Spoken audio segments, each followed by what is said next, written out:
Conservative Canadians, you better wake the hell up to what's going on in this country. They celebrate the assassination of one of the most well-known conservative activists in the States.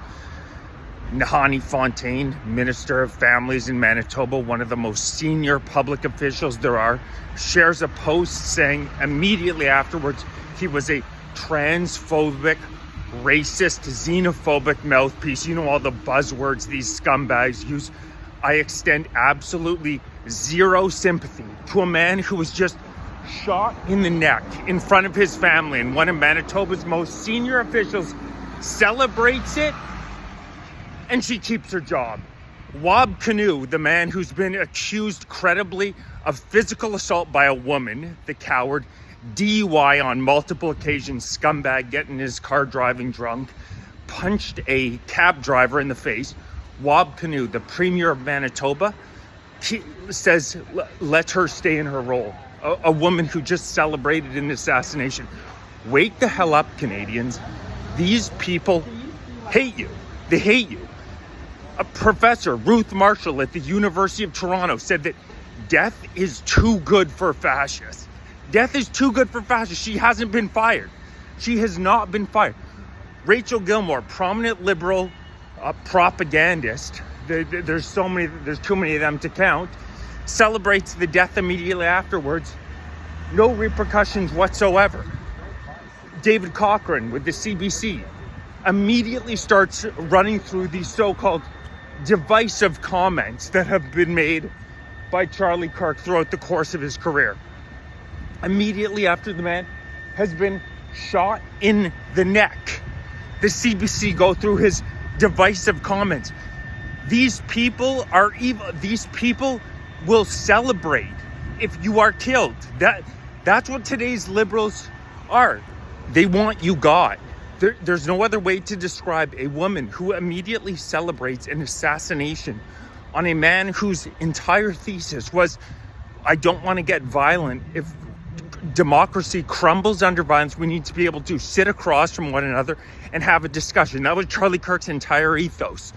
We may disagree vehemently, but if we are going to be able to live together in a democratic society, we have to be able to deal with it with words.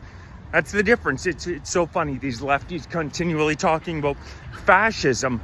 Do they not realize that celebrating political violence is literal fascism? Democracy ends where we cannot talk through our agreements, where we resort to violence. And that's exactly what these people are celebrating. It's so funny because if you look back to the Second World War, all we hear about is Germany and the fascists who rose there and the 6 million who were killed. And that's terrible, of course. But what you never hear in the history books is, particularly in Canada, these liberal propaganda machines, the communists killed tens of millions of people. These anti-fascists, it's so funny they get to call themselves anti-fascists when they celebrate the murder of their opponents. That's the definition of fascism. Stalin, Lenin, Mao, Pol Pot, you look throughout history, the most ruthless killers have always been left-wingers. And we're brainwashed to think it's the right-wing extremes.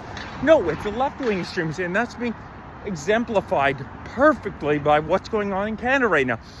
One of the senior-most officials in Manitoba is allowed to celebrate an assassination, and the DUI scumbag who beats women up and punches taxi drivers in the face, but he's so empathetic because he's far lefty, right? What a fucking joke. Wab Kinew says that she gets to stay in her job. This person is not let go. She is still the Minister of Families in Manitoba. Please tell me how this makes any sense. If anybody is the party of hate, there's no doubt about it. It is the Liberal Party of Canada, and this assassination is spelling it out better than anything we've seen in the recent past in this country. And the crazy thing is, as well, you speak out about immigration. You say that 8 million people in under a decade, another 1.5 million people in 2025, is not empathetic. It's actually hateful towards the Canadian people when we have 70,000 people approximately dying a year, excess deaths, because our healthcare system can't withstand the pressure of all this immigration. We have a housing crisis unlike anywhere in the Western world. Housing prices have skyrocketed since 2015, more than any other G7 country in Canada, due to our unfettered immigration. And they have the gall to call you the hater? No, these lefties hate Canadians.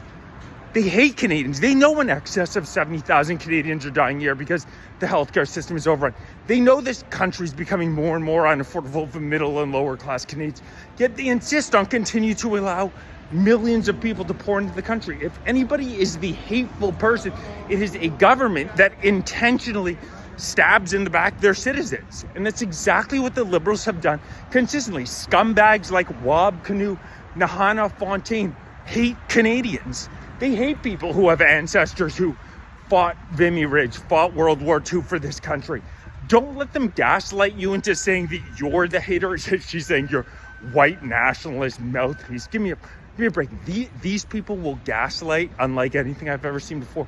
They hate you. And it's never been more clear than these people who are celebrating a political assassination.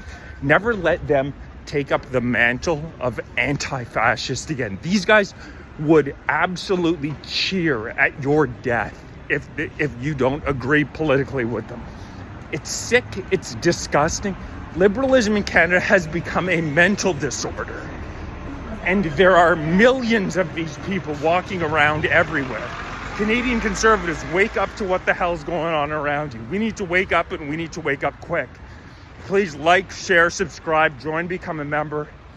If you're watching on TikTok, please make sure you're following me on YouTube, youtube.com/Fight4Canada 2025, because I'm now over 17,000 subs, and the Canadian government is not a big fan of dissidents. They don't really like free speech in this country. Canadian patriots are going to unite. We're going to take this country back, but it's going to take a hell of an effort.